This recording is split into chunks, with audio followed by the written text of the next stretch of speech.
The biting Colorado wind cut through my fatigues like a dull knife. It was the kind of cold that settled deep in your bones no matter how many layers you wore. I was hunched over a disassembled engine block, the metallic scent of grease mixing with the crisp mountain air. My fingers, numb and clumsy, fumbled with a wrench. I was due back at the barracks soon, but the engine wouldn't wait. Maintenance had always been my sanctuary, a place where the complexities of the world faded into the background. The rhythmic clang of tools, the intricate dance of gears and pistons, it all made sense. Out here, surrounded by the raw power of machinery, I could find a moment of peace. A peace that seemed to elude me everywhere else. The sun dipped below the horizon, painting the sky in hues of orange and purple. I wiped my hands on a greasy rag, the silence broken only by the distant howl of a coyote. As I gathered my tools, my radio crackled to life. It was Sergeant Miller, his voice gruff and urgent. "Johnson, report to headquarters immediately, it's important." My stomach tightened. Urgent calls usually meant one of two things: trouble or deployment. Neither prospect sat well with me, not tonight. I hurried towards headquarters, my boots crunching on the frozen ground. The fluorescent lights seemed to hum with anticipation as I entered the office. Sergeant Miller sat behind his desk, his face etched with concern. He gestured for me to sit. "Johnson," he began, his voice uncharacteristically soft. "We received a call from the Red Cross. It's about your father." My heart skipped a beat. My father, the man who had been a ghost for most of my life? "He's in the hospital," Miller continued. "He's requesting to see you." The words hung in the air, heavy and unexpected. I stared back at him, my mind racing. See me, after all these years? The thought sent a wave of conflicting emotions crashing over me. Anger, confusion, a flicker of something akin to hope. My childhood memories were painted in shades of gray, a bleak landscape dominated by my father's absence. He was a career military man, his life a whirlwind of deployments and distant commands. Our relationship, if you could call it that, was built on sporadic phone calls and even rarer visits.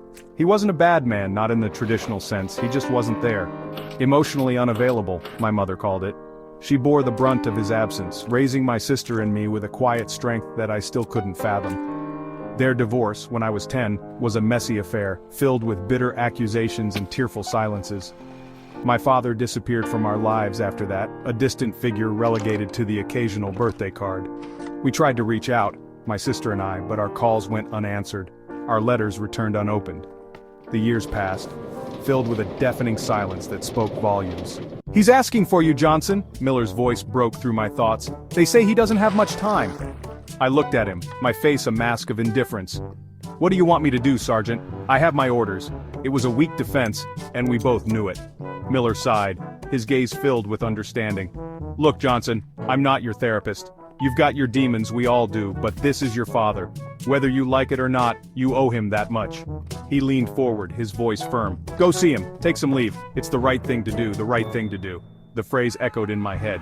Duty, honor, family. These were the values I had been raised on, the very foundation of my military service. But what about my own sense of duty, my obligation to the years of hurt and resentment? Could I truly forgive a man who had never asked for forgiveness? The drive to the hospital was a blur. The scenery outside the window, a kaleidoscope of autumn colors, did little to penetrate the turmoil within me. I found my father in a sterile hospital room, his body ravaged by time and illness. He looked smaller than I remembered, his once commanding presence reduced to a shadow of its former self. He managed a weak smile as I entered the room. "Son," he rasped, his voice barely audible. "You came." I nodded curtly, unsure of what to say. The years melted away and I was a scared little boy again, standing before a giant who barely knew my name. They told me you were a good soldier," he continued, his voice thick with pride. I felt a surge of anger. Was that all he cared about? My accomplishments? My medals? Did he even know who I was, the man behind the uniform? Section 6, across the divide. The silence stretched between us, thick and suffocating. He tried to engage me in conversation, asking about my service, my life, but his words felt hollow, devoid of genuine interest. He spoke of his own military career, his voice filled with a nostalgic longing that bordered on arrogance. I listened with detached courtesy, my heart hardening with each passing moment. He never once mentioned my mother, my sister, or the years of silence he had inflicted upon us. It was as if that part of his life, our life, had never existed. As the hours ticked by, I realized that this reunion, if you could call it that, was a mistake. The gulf between us, carved by years of neglect and unspoken pain, was simply too vast to bridge. He was a stranger, his presence a painful reminder of all that had been lost. Section 7. Echoes of the Past. The sun began to set, casting long shadows across the hospital room. I rose to leave, my heart heavy with a mixture of sadness and relief. He reached for me, his hand trembling slightly.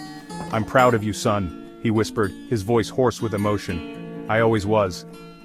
I looked down at him, my own emotions a tangled mess. Part of me wanted to scream, to unleash years of pent-up anger and resentment. But another part, a smaller, more vulnerable part, yearned for a connection that would never be. "Goodbye, Father," I said finally, my voice devoid of emotion. And with that, I turned and walked away, leaving him alone with his memories and regrets. Section 8. Unanswered questions. The drive back to base was a blur. The weight of the encounter, the unspoken words, the raw emotions, it all felt like too much to process. I pulled over to the side of the road, the engine idling, and let out a shaky breath. Had I made the right decision? Should I have stayed longer, tried harder to connect? Or was this simply the inevitable conclusion to a story that had been written long ago? The questions swirled in my mind, unanswered and perhaps unanswerable. All I knew was that I had done what I could, what I thought was right. The rest, like so much in life, was beyond my control. Section 9. The Weight of Silence. The experience changed me, though I wouldn't fully understand how for years to come. It taught me the true meaning of forgiveness, not as an act of absolution, but as a way to release the burden of the past. It also taught me the importance of family, of cherishing the moments we have with those who matter most. I never saw my father again. He passed away a few weeks later, his death a quiet echo in the grand tapestry of life. I didn't cry, not then, but I mourned the relationship we never had, the father I never knew. And in the silence that followed, I found a strange sort of peace. The peace that comes from accepting the past, embracing the present, and facing the future with a heart that, though scarred, was still capable of love.